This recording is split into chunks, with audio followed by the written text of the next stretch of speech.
Salut, c'est Evan, je regarde la date, on est le 19 avril 2020 et aujourd'hui je fais une vidéo avec mon ami Antonin.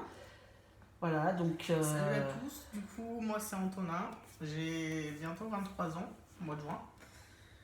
Du coup je te laisse continuer. Moi c'est Evan, on ne me présente plus, hein, voilà, 36 ans.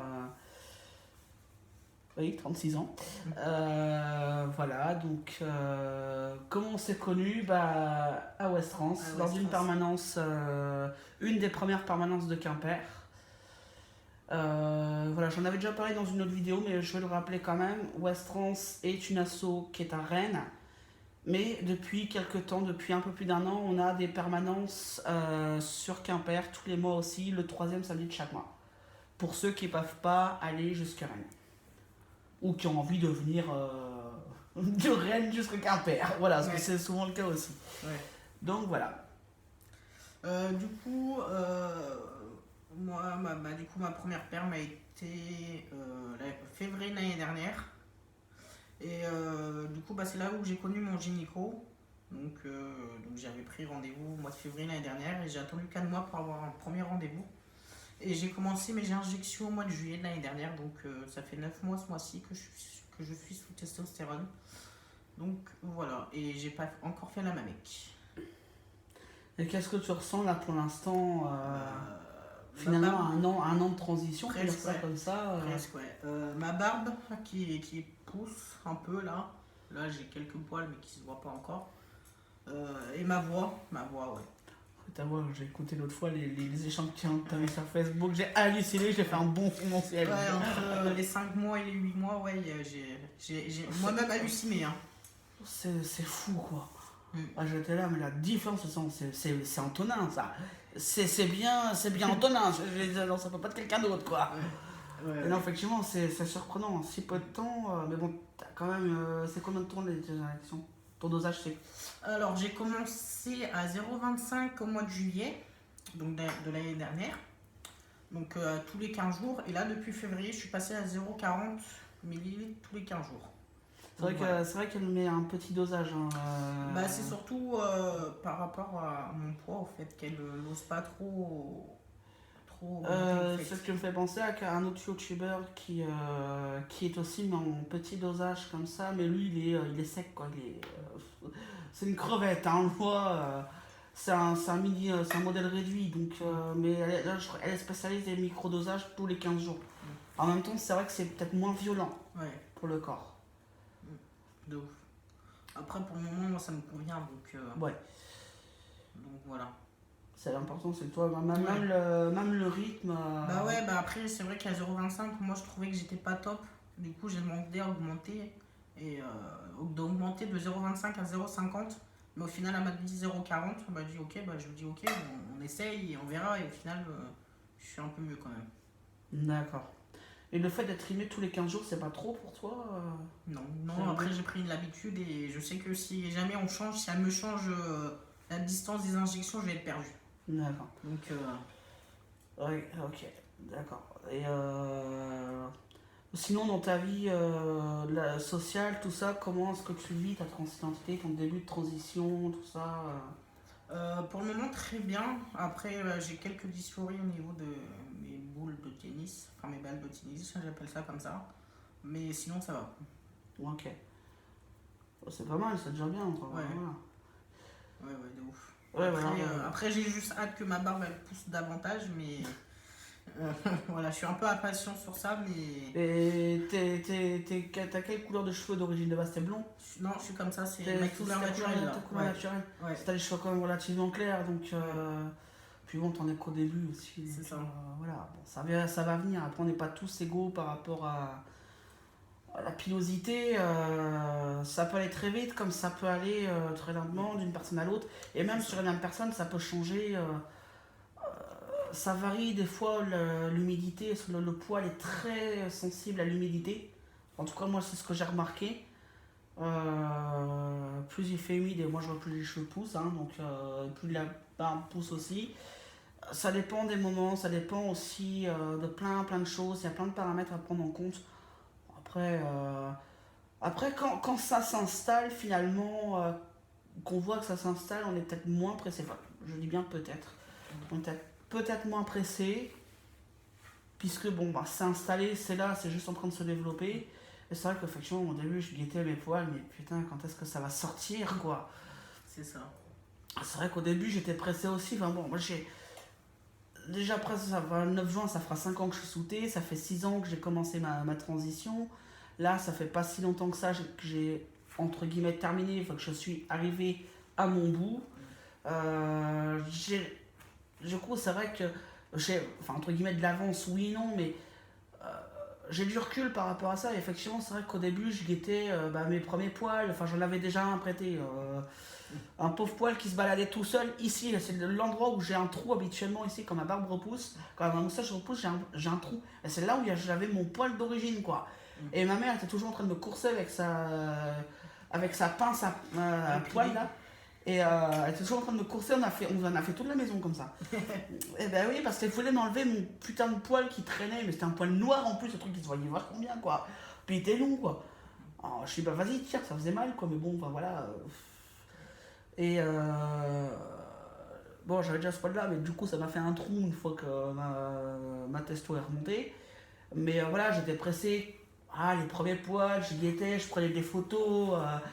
C'était toujours. Bah, c'est important parce qu'en vrai, comme déjà avant on se sentait garçon, les premiers poils, en vrai, c'est important quoi.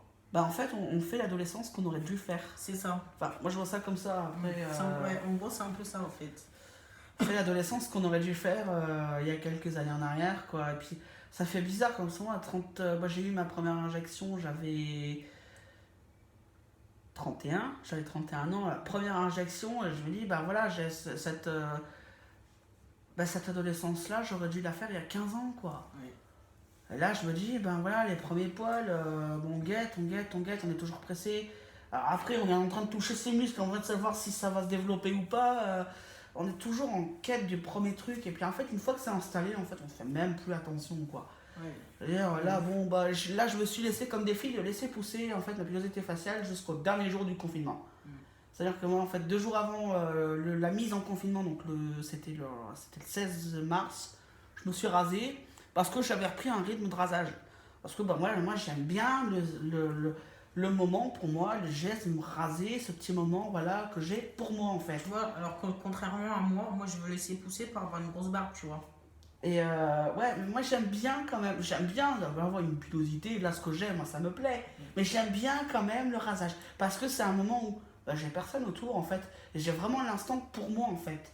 Je me vide l'esprit en me rasant. Puis j'aime bien le geste, hein, je t'avoue que voilà, mettre la crème, enfin passer le coup de rasage, c'est oh là là, oh là, vache, je prends soin de moi, et puis, enfin, entre guillemets, prendre soin de moi. Bien sûr, quelqu'un qui va avoir une belle barbe prend aussi soin de lui, c'est Oui, pas. Voilà. Mais voilà, c'est un moment que j'ai pour moi. Et autant là, ça me dérange pas. Du coup j'ai tout rasé le dimanche 16 mars, et le mardi 18 mars, on était en confinement.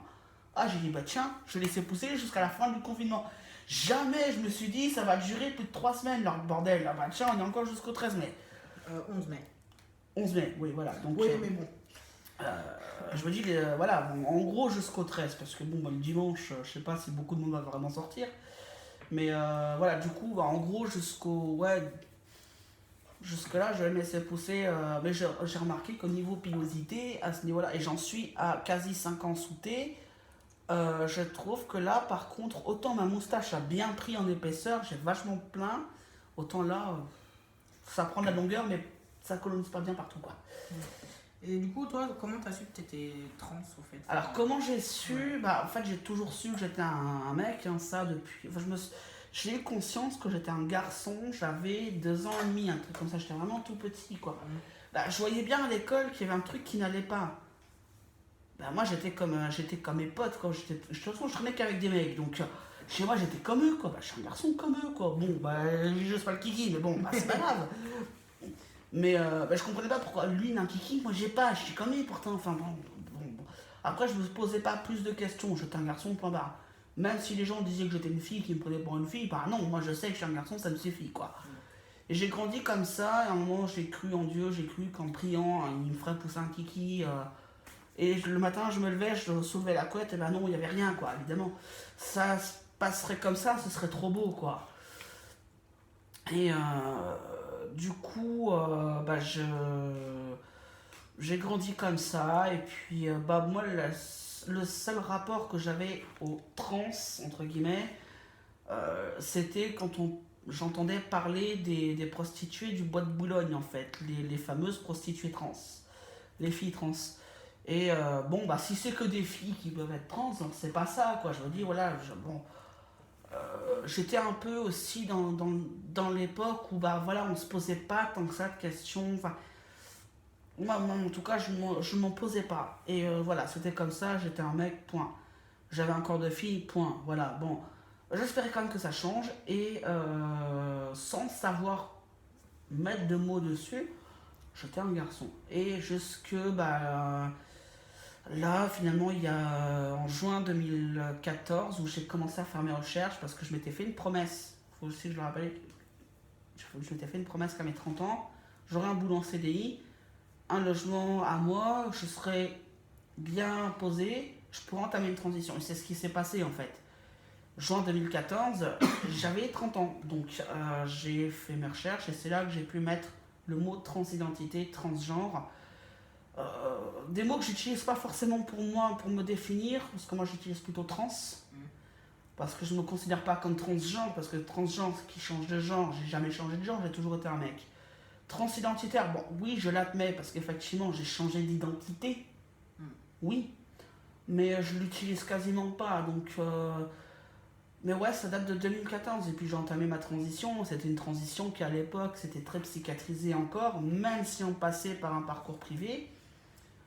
C'était une époque où bah, les médecins ils se foulaient pas, enfin, ils se mouillaient pas. Bah, vous n'avez pas d'attestation d'un psychiatre, c'est non quoi. Je veux dire, c'est pas Paris, Grenoble ou Lyon où il y a des grosses assauts dans des grosses villes où effectivement il y a des possibilités d'être hormoné sans l'aval du psy. Bah, c'est mon cas à moi. Là, bah, depuis ça a changé. Effectivement, ça commence à évoluer dans le bon sens, c'est très bien quoi. Et du coup, bah, par contre, alors moi pour l'hormonothérapie, j'ai eu voilà, l'endoc que je voyais à l'époque qui est donc.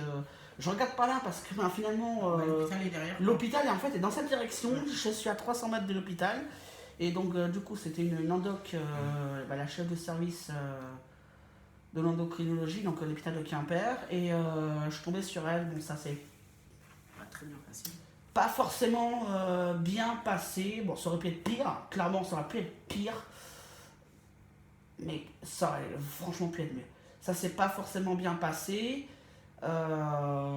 J'ai donc changé entre temps. J'ai dû avoir. Enfin, elle voulait le papier du psychiatre pour les hormones. Après, j'ai eu le chef de service de la enfin, l'ancien chef de service de la gynécologie du même hôpital qui, pour l'hystérectomie, voulait le papier du psychiatre aussi. Donc voilà, j'ai dû retourner chez le psy. Bon, ça me dérangeait pas parce que je me disais, bah voilà, c'est un peu un mal pour un bien parce que je me dis, pour la phallo, il faut le papier du psychiatre et ils veulent un suivi de 2 ans pour la phallo. Effectivement, c'est ce qu'ils veulent. Après, il n'y a pas de code, c'est pas codifié. La phallo, en termes de codification, en l'état, il n'y a rien. Donc, du coup, les médecins peuvent exiger un peu ce qu'ils veulent. Donc là, je me dis, bon, bah, c'est pas perdu. Je vais quand même y aller. Je viens n'importe comment. Bah, voilà, c'est pas perdu. J'y vais. Et puis, moi, ça me faisait sortir de chez moi. Enfin, à l'époque, à part le boulot, je sortais pas. Donc, voilà, et puis bon, bah, ça me faisait visiter un peu Landerneau, parce que j'étais sur Landerneau, et ça me faisait bouger, je sortais, je visitais un peu la ville, qui est très jolie aussi, hein, voilà. Et par contre, pour la Mamec, finalement, bon, après une bataille judiciaire, avec la CPA M29, ma grande copine, finalement, j'ai pu passer par un chirurgien qui, pour les personnes comme moi qui sont sous CMU, en fait, ne demandait pas à l'époque de dépassement d'honoraires et ne demandait pas de papier psy. Je dis bien à l'époque, parce qu'entre-temps, il a changé de version et en plus, il a arrêté d'opérer les personnes trans. Donc, bon, voilà, moi, ça m'évitera d'avoir à le revoir un jour et de recomplexer face à lui parce que c'est un géant, mais enfin bon. Bref, c'est un mal pour un bien parce que finalement, bah, prendre des personnes trans pour des vaches à lait, non merci. Hein, donc voilà. Bon, j'ai eu quand même la chance d'être opéré sans aval psy. J'ai eu un coup de bol. C'est un chirurgien qui m'avait été conseillé par West Trans. Bon, j'y suis allé sans arrière-pensée. Je me suis dit, de toute façon, on verra bien. De toute façon, à l'époque là où j'en étais, j'étais au fond du trou. Donc, j'aurais pu trouver une corde et un arbre, franchement, c'était pareil. Donc, je me dis, bah voilà, je vais y aller. Il n'y a rien de décidé. Et puis finalement, c'est lui qui m'a opéré. Et je suis très content du résultat que j'ai eu. C'était avant, je crois que j'ai dû être un des derniers opérés sur lesquels il a fait du bon boulot. T'as eu de la chance, quoi. J'ai eu un coup de chance parce qu'il a commencé à changer peu après. Hein, donc je dois être un des derniers, peut-être pas peut-être pas le dernier, mais un des derniers sur lesquels il a fait du bon travail. De là, aujourd'hui j'ai fini, j'ai changé de prénom, j'ai changé de... la mention de mon genre a été changée sur l'acte de naissance. Voilà, je suis arrivé à un stade où c'est bon, pour moi c'est bouclé. À part les injections qu'on a à vie. Voilà. Oui, bouclé. Alors, à vie. Après, ça dépend de chacun. Ça dépend si on a eu l'hystérectomie, qu'on n'a plus d'ovaires. Ouais, forcément, oui. Là, on est obligé d'être à vie. Si par contre on les a encore et qu'à un moment donné, pour X ou Y raison, on n'a plus envie, ou on ne peut pas avoir notre traitement parce que il n'y a pas de produit, il y a une pénurie ou quoi que ce soit, ou que c'est un choix de ne plus prendre de testo parce qu'on est arrivé à un stade où on a eu les effets qu'on voulait, c'est tout à fait possible. On n'est pas obligé d'aller à vie. Après, ça dépend de chacun, quoi.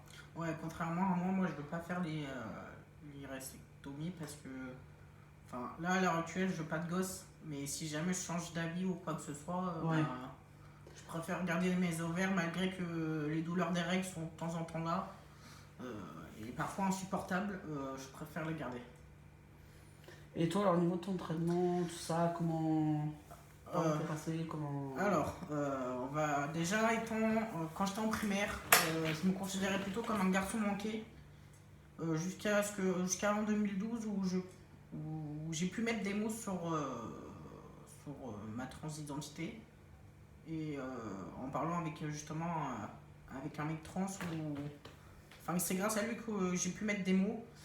Et en 2012, et du coup j'avais pas entamé à cette époque là parce que je me suis dit c'est une crise d'ado et du coup au final c'est resté. Et où j'ai eu le déclic, c'est dans une série qui passe sur France 3 à 8h20 sans citer son nom, où l'actrice joue une personne trans, et c'est grâce à cette personne que j'ai eu le déclic, où j'ai décidé d'entamer ma transition. Et du coup j'étais à ma première permanence à West Trans l'année dernière, et du coup à partir de là j'ai pris rendez-vous avec une gynéco sans avoir besoin d'une attestation de psy, et j'ai commencé en juillet dernier ma première injection. D'accord. Et en fait, au niveau dosage, t'es à combien en fait? Alors j'ai commencé à 0,25 de juillet à janvier, et à partir de février je suis passé de 0,25 à 0,40 tous les 15 jours. D'accord. Alors moi je vais pas revenir sur tous les dosages que j'ai eu parce que j'ai eu un peu tout et n'importe quoi. Mais effectivement le premier dosage que j'ai eu c'était 0,20 tous les 21 jours. Ouais, ça fait très peu. Non mais c'est le truc qui sert à rien en fait. T'étais sous-dosé là. C'est le truc qui sert à rien. Bon ouais, merci la chef de service de l'endocrinologie. Hein, oui, ça on... là tu sais les jeux de fête foraine où t'as un truc au milieu puis t'as deux mains sur le côté, là tu tapes là, comme ça là. Ah, c'est exactement ça. Non sérieusement voilà, pour être tout ça, non j'ai passé à 0,20, après j'ai eu plein de dosages, et là aujourd'hui j'en suis à une ampoule entière tous les 21 jours, et depuis novembre je me pique tout seul, comme un grand, à la maison. Et moi depuis février je me pique tout seul. Avec quand même l'œil des infirmiers, parce que comme ma maman est malade, du coup les infirmiers tous les jours. Et du coup quand je fais mes injections, ils regardent quand même un œil. Il y a quand même un filet derrière, quoi. Ouais, c'est ça. Le filet de sécurité, c'est quand même important. C'est vrai que moi j'avais commencé, j'avais eu il y a quelques années dû faire une piqûre tout seul parce que mes anciennes infirmières m'avaient oublié. Donc une fois de plus, donc du coup je l'avais fait tout seul. Donc j'avais gardé ça en tête, je savais à peu près où piquer, donc j'ai fait comme elle faisait. Et puis là après j'ai changé de cabinet infirmier. Puis après j'étais arrivé à un stade où j'ai terminé mon parcours. Et devoir déranger mes infirmières juste pour ça, j'allais au centre de soins, personnellement, ça me posait souci, même si ça fait partie de leur travail. Bah ouais, enfin c'est que ça quoi. Du coup, je me dis, bah, je préfère autre chose à la place de plus intéressant que de faire une piqûre en intramusculaire Ouais. quoi. Et donc, puis j'en ai eu marre, j'ai eu envie de me réapproprier finalement mon corps et de m'approprier cet instant. Mhm. Et du coup quand j'ai vu mon endoc fin octobre ou début novembre, là je sais plus exactement, elle voulait me faire une ordonnance pour les infirmières. Je lui ai dit bah non, je vais le faire tout seul maintenant. Et du coup, je fais tout seul. Au début, c'était pas parfait. Voilà, je faisais un peu n'importe comment. Voilà, enfin, n'importe comment. Je faisais attention à tout ce qui est l'hygiène et tout ça. Et C'est je faisais important. gaffe. Mais autrement, voilà, je piquais pas toujours super bien. Je me suis fait beaucoup mal. Ça, c'est sûr. J'ai eu des fois des moments où je pouvais plus marcher pendant 3 jours parce que bah, j'avais dû sûrement mal piquer le muscle. T'avais sûrement oublié de purger la deuxième aiguille. Non, je purge, je fais systématique. Alors que moi, mois de février, bon, c'est pas de la faute de l'infirmière, mais elle n'avait pas forcément pensé à me dire de purger la deuxième aiguille. Et du coup, bah, les 2 injections que j'ai eues au mois de février, j'ai eu de l'air dans les 2 cuisses. Ah ouais, mais non, enfin moi je Et- le fais d'office parce que bah voilà, les infirmières déjà je savais qu'elles elles le faisaient devant moi Mhm. et que bah voilà, j'avais regardé Raph qui fait justement une vidéo sur YouTube concernant l'injection. La présence de quelqu'un que je connais et qui en plus fait cette vidéo sur YouTube, moi m'a rassuré. Mhm. Et du coup, j'ai pu voilà, je savais qu'il fallait faire la purge d'air avant, je voyais bien et du coup bah voilà, j'ai fait entre guillemets Raph qui m'a un peu accompagné sans être vraiment accompagnant.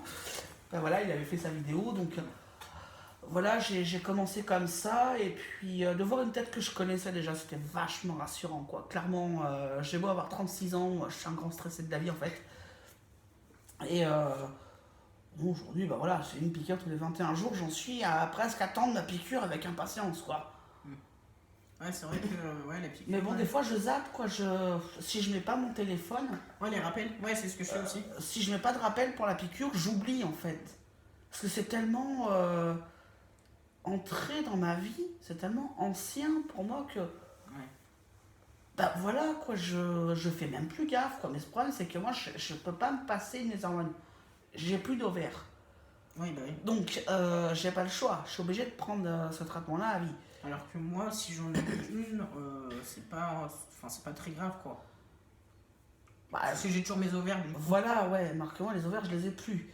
Et là, je risque de se retrouver en zappant une injection. Si je la zappe complètement, que je la fais pas dans les jours qui suivent, le truc c'est que je vais flinguer mes surrénales. Parce qu'il faut savoir que les surrénales, elles prennent le relais, elles font aussi des hormones sexuelles. Mais pas assez. Ah, ben. Donc j'ai pas envie de les flinguer, donc je suis obligé de faire gaffe.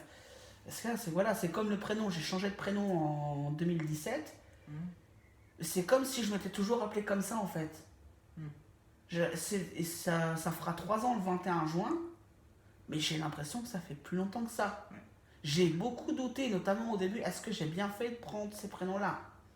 Parce que je pensais mettre un autre prénom. Pendant un moment, j'ai pensé à mettre un autre prénom, puis finalement, est-ce que j'ai bien fait? Je me suis quand même remis en question, puis finalement, bah non, je me suis toujours appelé comme ça en fait. C'est des prénoms, finalement, je les ai choisis, mais voilà, c'est comme si. Enfin, je sais que j'ai fait le bon choix. Voilà, c'est ça. J'ai fait le bon choix. Pour une fois, je me suis pas trompé. Bah ouais, c'est vrai que même si des fois on doute, c'est vrai que souvent on doute en tant que personne trans, mais on sait qu'on a fait le bon choix, quoi. Voilà, finalement, en fait, notre esprit nous fait comprendre qu'on a fait le bon choix. Enfin, en tout cas, moi, je l'ai vécu comme ça. Ça fait tellement longtemps. Enfin, j'ai l'impression que j'ai toujours été appelée comme ça. Même si dans ma famille, on se trompe souvent et qu'on me donne mon dead name, j'ai toujours l'impression de m'être appelée Evan. Pour moi, je me suis toujours appelée comme ça. Enfin, c'est parce que je vis avec cette identité-là tous les jours. Ouais, ouais. Et je me dis, bah, j'ai fait le bon choix. J'ai 4 prénoms que j'ai choisis moi-même. Après, je veux pas dire que parce qu'on n'a pas choisi, c'est pas un bon choix. C'est pas ça du tout que je dis. J'ai fait finalement pour moi-même le meilleur des choix en prénom. Et voilà, finalement, après, puis là, je me dis, bah voilà, c'est comme mon changement de genre, j'y retournerai bien finalement. Je relancerai bien les festivités parce que bah finalement, c'était il y a longtemps, mais j'ai l'impression que Au bah final, en tant que trans, au fait, on a 2 anniversaires, au fait. on en a plein quoi. Bah, on a celle de notre naissance et celle de la première injecte. Ça, Officialise. oui, bah, le fameux T-Birthday, en fait, le fameux T-Birthday qui passe. On a la Mamek, on a, bah, pour ceux qui ont une listo, bah, Listo. on fait ou pas, enfin voilà. Ou Après, la phallo.